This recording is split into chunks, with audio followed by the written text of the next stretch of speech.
remotest area of Jammu Kashmir, Bhalesa district, Doda, to interview exclusive with DDC Jakia district Doda के high altitude पे। और क्या खूबसूरत दृश्य है, यहाँ पे बर्फ से ढके पहाड़ हैं और लश ग्रीनरी है, एवरग्रीन फॉरेस्ट है। इसी बीच हमारे साथ हैं one of the best and honest DDC of Jammu and Kashmir mister Mehraj Malik, तारुफ के मोहताज नहीं है, और एक one of the best whistle blower और टार्च बेयरर भी हम इनको कह सकते हैं, जो हमेशा करप्शन के खिलाफ बोलते हैं और समाज में दबे कुचले लोगों की आवाज़ बनकर सामने आते हैं। 2014 में इन्होंने इलेक्शन लड़ी एक यंग उम्र में, उसके बाद लोगों के जो सोशल काज हैं उसके लिए लगातार आवाज़ उठाते रहते हैं। और इनकी कॉन्स्टिट्यूएंसी की अगर हम बात करें, रोड जो है वो ब्लैक टॉप है और उसके साथ जो स्ट्रीट्स हैं एकदम उनको टेराकोटा टाइल्स के साथ सजाया हुआ है। तो वहीं हम इनके घर की अगर बात करेंगे तो कच्चे घर में रह रहे हैं। शायद ही कोई पीआरआईज का इस जम्मू कश्मीर में देखने को मिलेगा उनका घर जो हमेशा टाइल्स और मार्बल के साथ सजाए जाते हैं, लेकिन ये अभी भी कच्चे घर में रह रहे हैं और इनकी ईमानदारी का सबूत है। Mehraj sir, overview political career challenges भी हम देख रहे हैं, आए दिनों डिटेंशंस भी होती हैं, सोशल काज के लिए आगे बढ़ते हैं आप। देखिए, ज़िंदगी बड़ी मुख्तसर रहती है, इंसान को ज़िंदगी में कुछ अच्छा करके जाना चाहिए। यही इंसानियत का जो है फ़र्ज़ है और इसीलिए इंसान को मौका मिलता है। वक़्त के अंदर अलग अलग दज्जाल हैं, हमारा ईमान है दज्जाल आएगा, इमाम मेहदी आएंगे, लेकिन अब हम उस दौर के साथ तो जी नहीं सकते हैं या उस दौर में आ नहीं सकते हैं, लेकिन वक़्त के दज्जालों के ख़िलाफ़ लड़ना ये भी इंसानियत का एक फ़र्ज़ है। इंसानियत जितनी भी है अल्लाह की बनाई हुई मखलूक है और उस मखलूक के साथ अच्छा करना, उन पे अगर कोई जुल्म कर रहा है उस जालिम को रोकना, उनके साथ इंसाफ करना, ये सबसे बड़ी बात है। देखिए, बहुत कम लोगों को मौका मिलता है कि खिदमत खलक की जाए, इंसानियत के बारे में सोचा जाए। यहाँ पर जितनी दुनिया को देखा हूँ करीब से, हर कोई अपने घर परिवार अपने ही बारे में सोचना शुरू कर देता है। लेकिन अपने को एक बारी मौका मिला था, जब हम पढ़ा करते थे तो लोगों के साथ जब जुल्म ज़्यादती होती थी तो हमें उनका वो जो उनके साथ जुल्म होता था वो बर्दाश्त नहीं कर पाते थे। बस बचपन से दूसरे की हेल्प करना या दूसरे के साथ खड़ा होना, मज़लूम के साथ खड़ा होना, ये अच्छा लगता था और इसी में हमें खुशी होती थी। और फिर चलते चलते कभी सोचा नहीं था कि सियासत में जो है जाने का, ना परिवार से कोई था, ना इलाके से कोई था, ना ही इसमें उतना इंटरेस्ट था। लेकिन जब करीब से देखा कि अगर इन लोगों के साथ जुल्म हो रहा है, उसे मिटाना अगर है, उनको इंसाफ दिलाना है, तो कहीं ना कहीं उस मुकाम पे जाना बहुत ज़रूरी है जहाँ से ये सिस्टम ठीक हो सकता है। तो फिर पॉलिटिक्स का जहन में आया, क्योंकि एक पॉलिटिकल लीडर जो है, मेरे रब के बाद ऊपर से रब इस कायनात के अंदर फैसले करता है, उसके फैसले को मोड़ा नहीं जाता है। तो ज़रूरी समझा कि अगर यहाँ की और अच्छे लोग नहीं जा रहे हैं जो ये सब कर सकते हैं और जो जालिम और मज़लूम के बारे में सोच नहीं सकते हैं, जालिम के बारे में उससे ज़्यादा ही सपोर्ट करता है, तो एक पॉलिटिशियन था। अगर जुल्म होता है तो एक पॉलिटिशियन की वजह से ही होता है।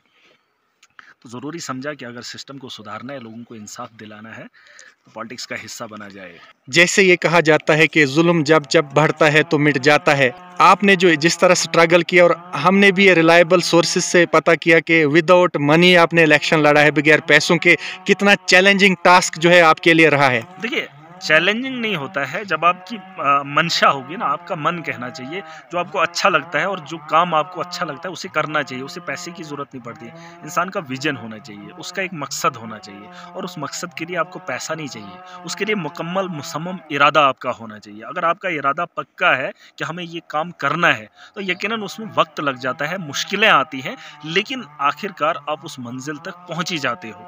कहने का मतलब ये है कि एक छोटी सी उम्र थी, मौका मिला था, पॉलिटिक्स में आए हम, कभी सोचा नहीं था, लेकिन एक फिर मकसद बना लिया कि हमें वहाँ पर जाना है, वहाँ से लोगों को इंसाफ दिलाना है और उसके लिए जो भी रास्ते थे, जितने भी हमारे मतलब स्टेप्स थे, उनको पार करना और वहाँ पर पहुँचना, वो मेरे लिए बहुत ज़रूरी हो गया था। फिर 14 का इलेक्शन आया, उससे पहले जो लोगों के लिए, मज़लूमों के साथ मैं खड़ा होता था, मुझे अच्छा लगता था। ख्वाह मेरे घर वालों को अच्छा नहीं लगता था, मेरे परिवार को अच्छा नहीं लगता था, मेरे गाँव को अच्छा नहीं लगता था, लेकिन मुझे बड़ा सुकून मिलता था जब मैं किसी का हाथ बटाता था, किसी एक मज़लूम के साथ खड़ा हो जाता था। बहुत सारी किस्से कहानियाँ हैं। 14 में मौका मिला, इलेक्शन लड़ा असेंबली का, कामयाबी नहीं मिली, लेकिन एक जज्बा था, एक जोश था, एक उम्मीद थी। हमारे इलाके से तब कोई कैंडिडेट खड़ा नहीं हो पाता था, जुर्रत नहीं करता था कि खाली फॉर्म भरे, फिर इलेक्शन में आना, इलेक्शन में वोट लेना वो दूसरी बात है, फिर किसी मुखालिफिन के खिलाफ बोलना या खड़ा होना बहुत बड़ी बात थी।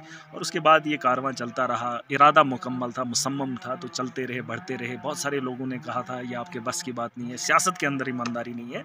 मैं चाहता हूँ कि जितने भी लोग मुझे देख रहे हैं, मेरी ज़िंदगी का एक हिस्सा है छोटा सा, अब कितने साल और है वो तो नहीं जानता, लेकिन मैं चाहता हूँ कि वक्त के साथ साथ जो भी लोग आएंगे, जो भी नौजवान तबका आएगा, जो भी इंसान आएंगे, उन्हें इंसानियत के बारे में सोचना होगा। क्योंकि अगर बड़े बड़े लोग इंसानियत का मतलब आप यूँ कहें कि इंसानियत को तबाह करने में लग जाते हैं, मज़लूम की फ़िक्र नहीं करते हैं, मज़लूम के साथ इंसाफ नहीं करते हैं, तो हम में से किसी एक को सोचना पड़ेगा। जम्मू कश्मीर की अगर बात हम करें तो कई हमारे पास एविडेंसेस भी हैं कि freedom of expression and freedom of thought under threat है।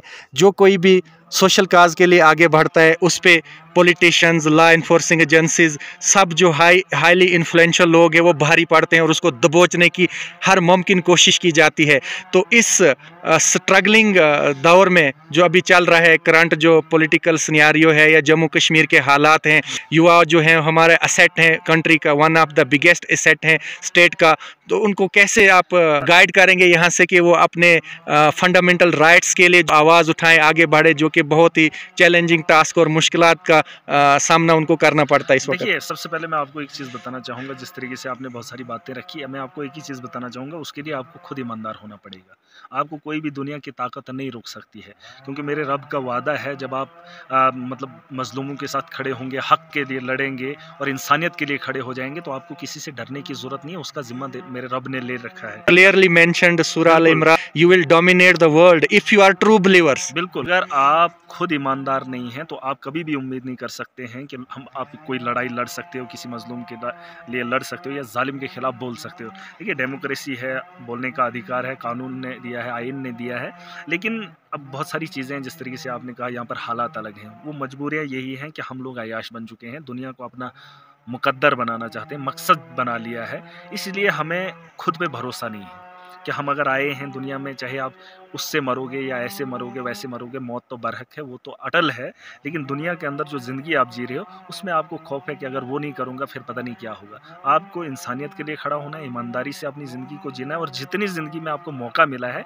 आपने अच्छे रास्ते पे चलना और उसे गुजारना बहुत ज़रूरी है। एक ही मैसेज है कि वक़्त के साथ-साथ लोग आएँगे, दुनिया ख़त्म नहीं होगी, ये जब ख़त्म होने वाली होगी तब तो ये इसका ज़िक्र भी आया है, लेकिन अभी के दौर में ऐसा कुछ होने वाला है नहीं। इस वक़्त आप देख रहे हैं फ़लस्तीन के अंदर जंग चल रही है, इज़राइल हमला कर रहा है, अमेरिका उसके साथ खड़ा है, बड़े-बड़े देश इस वक़्त भी ताकतवर देश के साथ खड़े हो रहे हैं, मज़लूमों के साथ मज़लूम तबका खड़ा है, लेकिन अभी उनकी भी ज़रूरत नहीं आ रही है।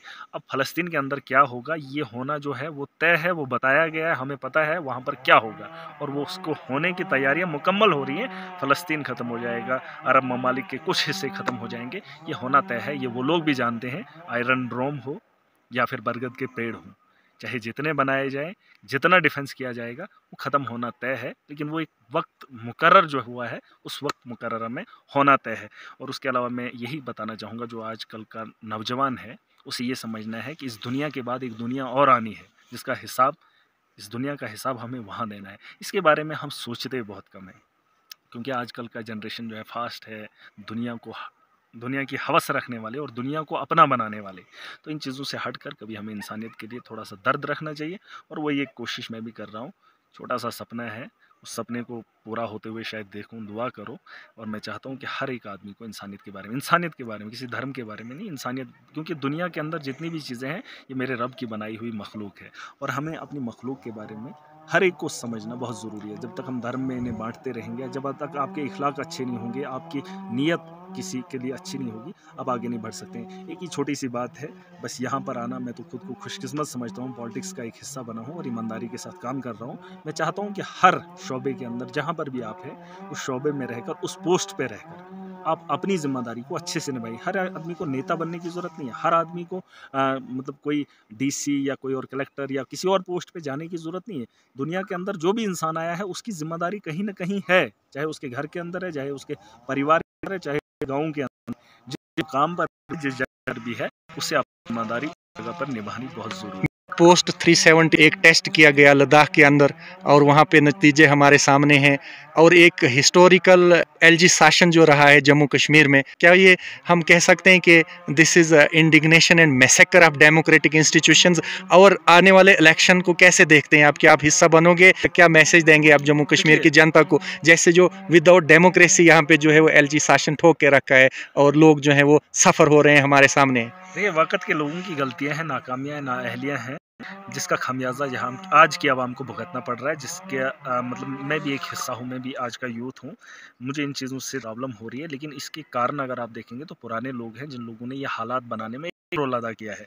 रही बात इलेक्शन की, जम्मू कश्मीर के अंदर इलेक्शन होना तय है, क्योंकि दुनिया के इतिहास को जब आप उठा कर देखेंगे, इतना फेरबदल हुआ है। 70 साल, 50 साल, 60 साल, हमें भी 75 साल या 77 साल आज़ाद हुए हैं। हमारी भी जिम्मेदारियां बनती हैं। आज हमें मौका मिला है, हम इस जिम्मेदारी को उठाएंगे। और जो हमारे जम्मू कश्मीर के अंदर हालात ऐसे बने हैं, इन्हें सुधारने की जिम्मेदारी अब हमारे कंधों में है। अगर उन लोगों ने इसे बिगाड़ने की कोशिश की थी, वोट लेकर सत्ता में बैठकर इन हालात को हमारे ऊपर लाद दिया, अब इन्हीं हालात को सुधारने के लिए उन पुराने लोगों को हम दोष नहीं देंगे। अब खुद को अगर हम इन हालात को सुधार नहीं पाएंगे तो इसका दोष यकीनी तौर पर हमें होना चाहिए। और मैं यूथ को यही एक मैसेज देना चाहूँगा, जहाँ जहाँ आपको मौका मिलता है, जहाँ आपको लगता है कि जुल्म हो रहा है, लेकिन सियासत के अंदर ईमानदारी नहीं है, अगर आप ईमानदार हैं तो पॉलिटिक्स का हिस्सा बनिए।